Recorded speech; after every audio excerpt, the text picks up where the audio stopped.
Technical View 31 Januari 2023 di jam 12.50 saya merekam video ini. Pound sterling sedang berada 1.2341.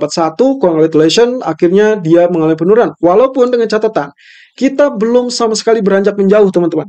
Hati-hati, meskipun kita sempat mencurigai kemunculan atau potensi dari yang namanya double top, kita masih cukup jauh. Perjalanan masih cukup jauh karena neckline, yes, neckline berada di 1.1840-an. Dan itu masih cukup jauh karena sekarang tertahan di 1.2340. Kalau Anda perhatikan secara seksama, level yang terjadi sampai minggu ini, atau lebih tepatnya sampai hari ini, ya, kita lihat di sini, levelnya, kecenderungannya tidak banyak berubah. Itu sebabnya saya minta Anda tetap berhati-hati karena kewaspadaan yang memang diperlukan.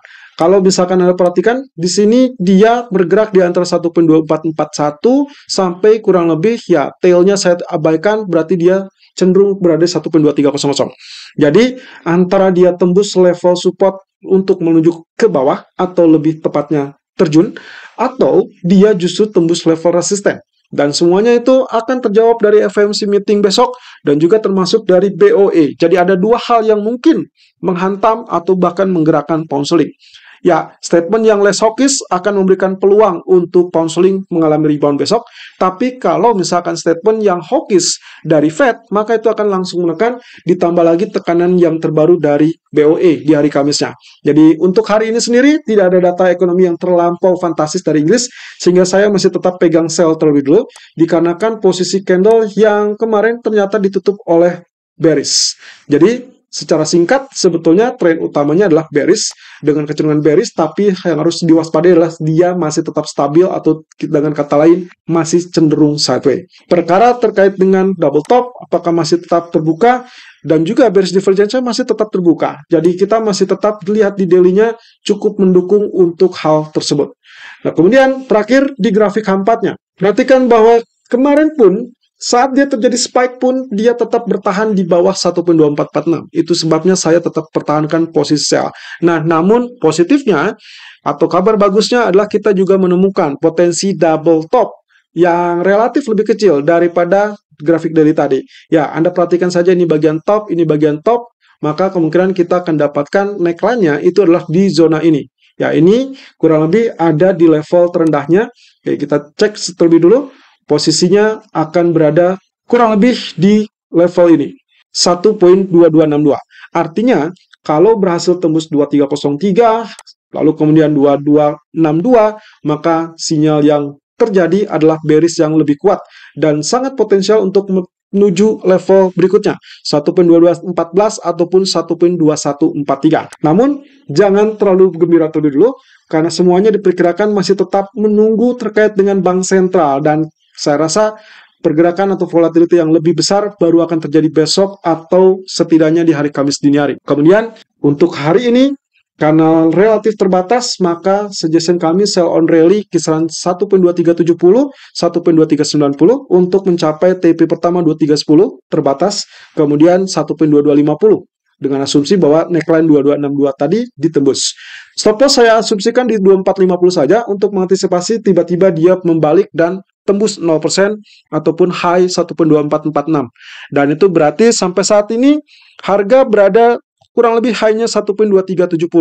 Kalaupun ada rebound mungkin dekat-dekat 70 ataupun di 80-an, Anda masih boleh sell. Yang terpenting Anda jangan lupakan stop loss, karena antisipasi in case ternyata terjadi pembalikan yang cukup tinggi.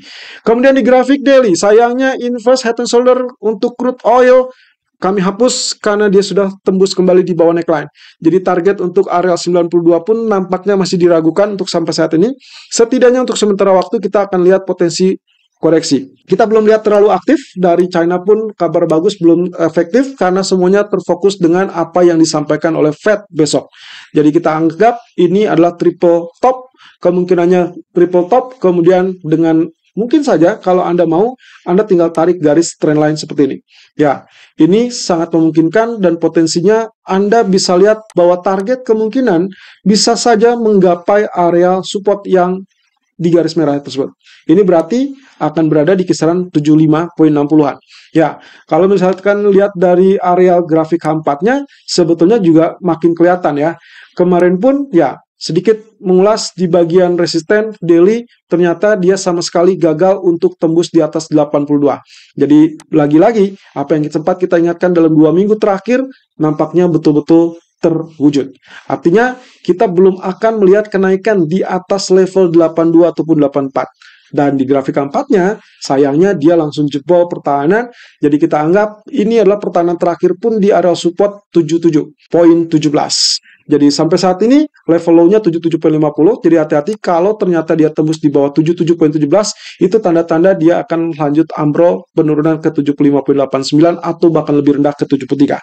Tapi kalau lihat dari daily tadi kita sudah sempat lihat garisnya itu berada di level 75.60-an. Itu sebabnya untuk hari ini suggestion kami untuk oil adalah melakukan sell 78.50 ataupun 78.70.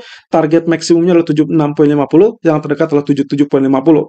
Dan untuk stop loss kita asumsikan 79.70 sudah cukup mewakili untuk menghalangi ataupun mengantisipasi terkait dengan reversal yang lebih tinggi. Ya, saat dia tembus 80, Anda boleh follow buy. Nah, kemudian terakhir kalau kita lihat dari grafik H4. Nah, ini cukup kompeten dengan apa yang kita bahas sejak minggu-minggu terakhir, teman-teman. Minggu lalu kita sudah sempat mengingatkan potensi kemungkinan proyeksi penurunan ataupun aksi profit taking masih bisa terjadi sampai mendekati hari H pengumuman FOMC. Termasuk juga efek akhir bulan. Walaupun ada gejala di mana penguatan dolar sebetulnya sudah terjadi sejak hari Jumat atau hanya hari Jumat. Namun unexpected-nya adalah pagi ini kita baru dapat penembusan di bawah level 1918. Oke, ada apa di 1918? Oke, sebelum itu saya lihat dulu dari grafik H4. Kalau Anda perhatikan di sini rising wedge yang sejak kemarin atau sejak minggu lalu tembus level supportnya, kemudian dia sempat pullback dan kita sudah sempat sebutkan di hari Jumat dia akan mungkin sideway, kemudian dia nantinya turun dan itulah yang terjadi, teman-teman. Ya, jadi ini sebetulnya sudah sesuai ekspektasi kita. Kemudian kalaupun misalkan kita bikin garis, ya seperti apa yang dibikin atau yang dibuat tadi pagi, kurang lebih dia berada pergerakannya di antara level tersebut. Jadi, karena dia juga cenderung bergerak di antara level sideway, kemudian sekarang sudah mengalami penembusan, maka ya ini saatnya untuk tetap bertahan dalam zona sell, setidaknya sampai ada titik balik, mungkin saja mendekati level support. Level support yang saya lihat adalah kemungkinan kecenderungan 1904 bisa bertahan atau bahkan 1896. Jadi hati-hati. Ya, areal itu saya hapus saja dengan area Fibonacci expansion yang sebelumnya karena kita sedang lihat dalam fase penurunan. Ditambah lagi, kalaupun misalkan Anda lihat di sini, sebetulnya kita lihat dalam fase penurunan dari, ya, ini kita sebut dengan bearish rectangle. Jadi targetnya bisa setinggi ini atau kita langsung saja melihat dari rising wedge yang kemungkinan bottomnya itu adalah 1896. Nah, inilah kemudian jawaban kenapa 1918 itu menjadi level penting. Di grafik H1 kita sempat melihat dari Fibonacci retracement yang ada saat ini. Oke, saya hapus terlebih dulu. Kondisi Fibonacci retracement yang sebelumnya sudah tidak kita gunakan karena Fibonacci retracement terakhir harusnya kita gunakan dari top ke bottom. Nah, ini adalah level 1918.50 yang kita maksud. Kemudian, Anda bisa lihat juga pergerakannya masih tetap berada di zona rectangle, kemudian dia sudah ambrol, sudah tembus, berarti tetap layak untuk mempertahankan posisi sell. Tapi ingat, karena candlestick-nya masih tetap berjalan, terlalu dini untuk menyimpulkan bahwa dia sudah tembus, jadi kita perlu 2 candle. Setidaknya 2 candle harus tetap turun atau tetap ditutup di bawah 1918. Kalau ya, berarti kita tinggal ambil targetnya yang terdekat, itu adalah 1912 atau yang mungkin potensial terjauh. Saya rasa kita akan lihat 1900 atau bahkan 1896. Itu sebabnya kalau Anda perhatikan di grafik H1 ataupun H4, hari ini kita memberikan rekomendasi sell on rally 1924-1926 dan exactly itu yang terjadi karena level tertinggi sempat spike sampai 1927. Tepat di zona kita, teman-teman. Dan cukup bersyukur karena ternyata penurunan langsung melejit sampai level 1918.00. Berarti TP pertama sudah selesai, kita tinggal nantikan apakah TP kedua selesai apa tidak. Dengan catatan, teman-teman, kalau ternyata teman-teman melihat gejala bahwa 1918 tersebut sulit atau 1917 yang sampai saat ini sedang tercipta juga berbalik ke 1918, maka hati-hati, kemungkinan potensi kenaikan ataupun ya penurunan di bawah 1912 sepertinya agak sulit. Tapi catatan saya, kemungkinan kita akan melihat 1910, 1901 atau bahkan 1896 hari ini. Tapi di malam hari, kalau penurunan sudah mencapai 1900, harap berhati-hati karena mungkin saja demand bisa muncul di area 1896 atau bahkan 1900.